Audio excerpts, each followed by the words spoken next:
All right, so today we're going to go over 2 exercises that isolate our core, so our abdominal muscles and our glutes. I know that I said we really want to isolate just our left abdominals and our right glute, but with these exercises, we're going to activate both at the same time as we go through them. So there's a lot of corrective exercises that you can ask me about, and I'll be posting more throughout the year that isolate just that right glute and just that left ab wall. But for today, we're going to activate both at the same time. So the first exercise is going to be what I call bear breaths. So the breathing pattern that we're going to do before we get into it is going to be in through the nose, out through the mouth, and then you're going to hold for 1, 2, 3 seconds.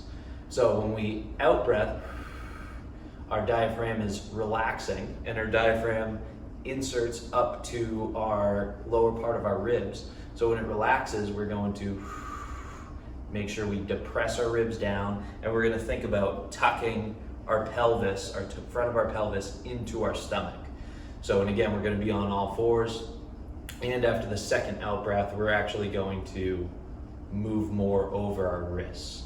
So everything, when we do these breathing exercises, we're supposed to be very, very relaxed. So we're just breathing. Don't force any positioning. If you're not feeling the right stuff, don't worry about it. Just try to make sure that you can feel your abs, and especially that left side. So this is what it's going to look like. Your knees are going to be directly under your hip. Your wrists are going to be directly under your shoulders. Most of the time I put something in between my knees so then you can feel your inner thigh. But here I'm not demonstrating that. And what we're going to do, we're going to flex our spine at our chest bone.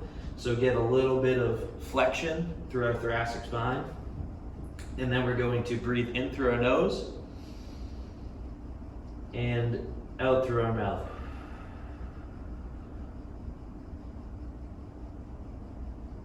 And see, on that first breath, my pelvis actually tilts. So this is a posterior tilt because my ribs are depressing, my abs are contracting, and that ab contraction pulls your pelvis into a more neutral or posterior tilted position. So then we're going to in breath, out breath through our mouth, and shift our body weight more forward.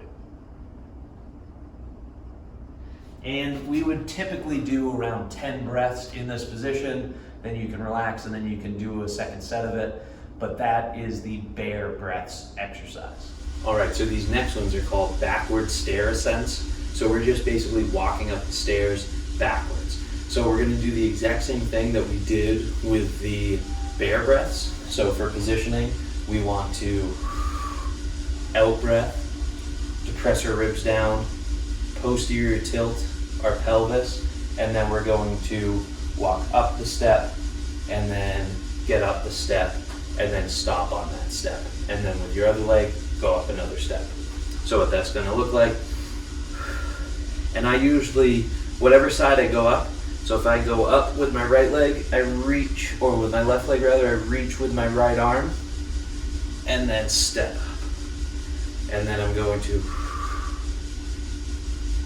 reach with my left arm, and you're going to inhale,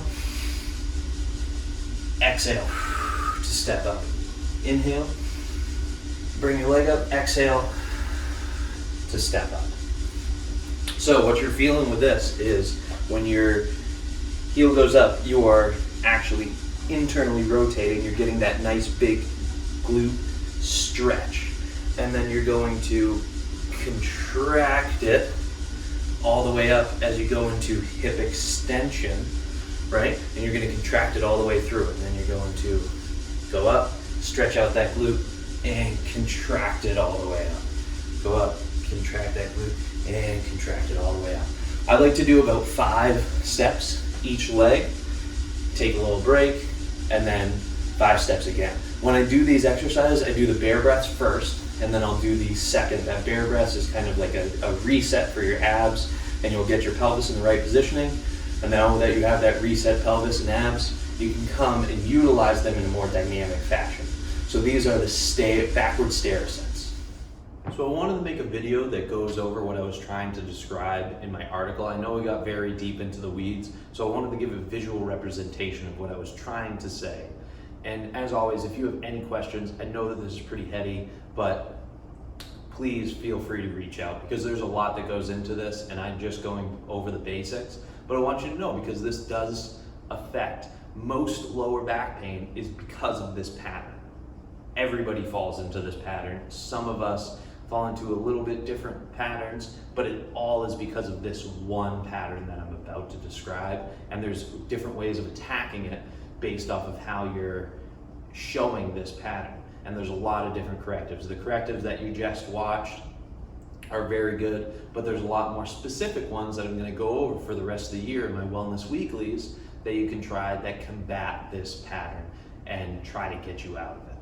So I'm going to first describe the diaphragm and how that should look like. So you really want your diaphragm to be domed. So a domed diaphragm is a relaxed diaphragm. This is after you exhale. When you inhale, your ribs come up, your diaphragm flattens, air comes in, and then you exhale, your diaphragm relaxes, and it domes again.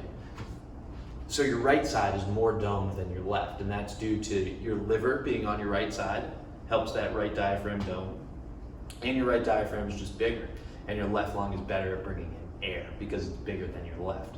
So your right diaphragm actually attaches one vertebrae lower than your left. And then your left side, your left lung is actually 2 lobes, while your right lung is 3 lobes, so it's already smaller. And then your heart favors your left side, so it's taking up space in your left side lung cavity. And there's no liver on your left side, so you can't get that assistance to be a little bit more domed. So your right side relaxes and it gets domed, which is good. But your left side, you in-breath, it has to work harder for that in-breath, and then because of that, it doesn't want to fully dome again because it wants to stay in that constant contracted state, so it's going to be a little bit flatter. We want it to be here, but it's here. So what that leads to is a variety of things. That one simple asymmetry leads to basically every asymmetry that you're going to see in your body. So you're going to get, because of that poor left dome diaphragm, you're going to be elevated on your left side. And you see how when I get elevated on my left rib cage, my left shoulder gets elevated. This turns into a ton of different stuff on the upper body, but we're really just going to talk about the trunk and the pelvis for today. So also when this gets elevated, you increase the stretch of your left abdominals. So these are now in a chronic stretch state, so they're not as good at contracting, and you're not using them to contract because when you breathe out, you use these to stabilize your trunk and stabilize breathing and walking. But if you're in this chronic contracted state, you're not using your left abdominals as much. Conversely, you're using your right abdominals a lot, and a lot more than you should be. And what this means for your pelvis, because you're in this position, and this you're actually rotated, because this is actually internal rotation, external rotation, your pelvis follows. So your pelvis always follows your rib cage. So that means you're going to be externally rotated on your left side, internally rotated on your right side pelvis, meaning that you're orientated to the right. So how that affects low back pain is you're not walking around, you're not just chronically walking around to the right side, right? You're always walking straight. So you turn straight with your trunk, but you do this with your thoracic spine, but your low back is that lumbar spine, right? And your lumbar spine doesn't want to rotate. It's very robust, it's made to be strong. So instead of rotating, it doesn't. It just always stays to that right side. At least your bottom 3 do that. So what that can lead to is side bending. In order to compensate for lack of rotation, it'll sometimes side bend. Sometimes it actually will rotate, which is really not good. And that can lead to ligament stretching and a whole slew of other things. And it can also lead to hyperextension. So our pelvis, especially on our left side, is going to be anteriorly tilted. So that means that the front, if you think of your pelvis as a bucket of water, you're going to pour water out of your front. Posterior tilt would be pour water out of the back. Neutral is about right here.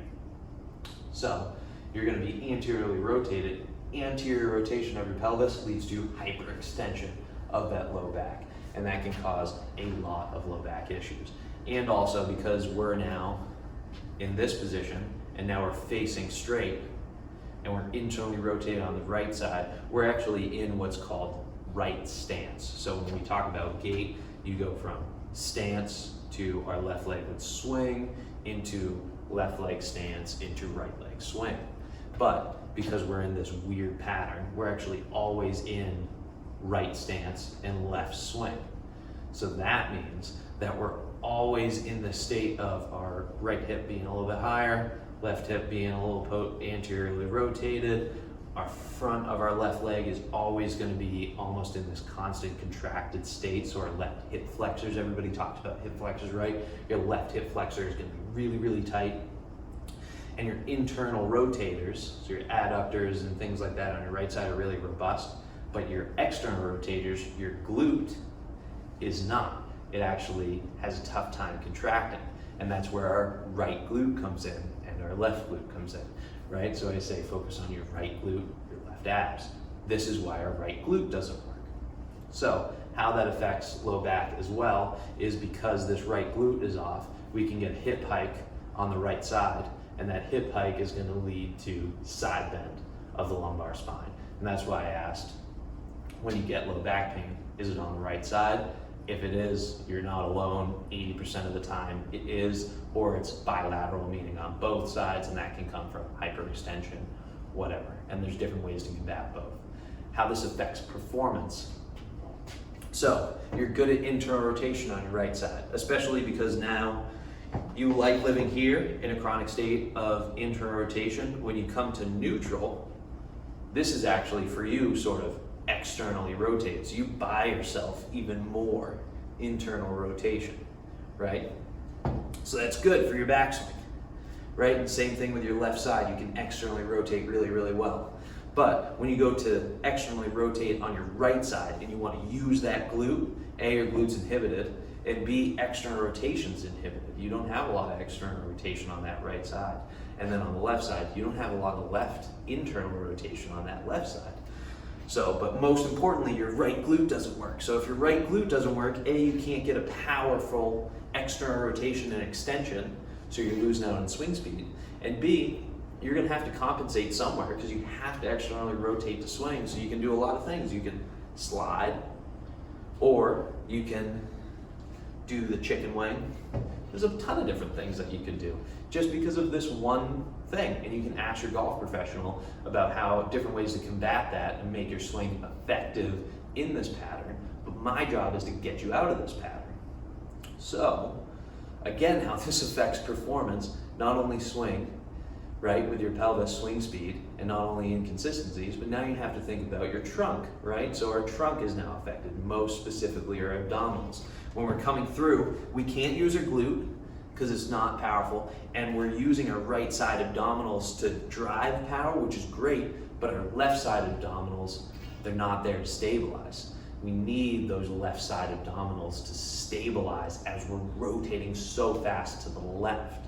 But if they're not able to contract, it can lead to a slew of things. You can get that kind of overextension that you see with some people like this, because this is really just exasperated position of what I just described, is it not?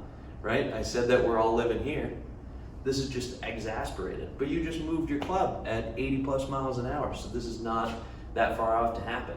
That can lead to low back pain. That leads to decreased performance. So another thing is if you can't rotate here, this can affect your shoulders. So this can affect literally your entire body, your entire life, and your entire golf swing. So it's something that you really want to combat with your corrective exercises and your warm-up, and to do with stuff on your off days. So again, if you have any questions about any of this, please let me know. I love this topic, and I just wanted to give a visual representation of how this can affect low back pain and how it can affect your golf performance. Obviously, there's a lot more to tell, but this is the basics. So I hope you enjoyed it. Have a great week. Stay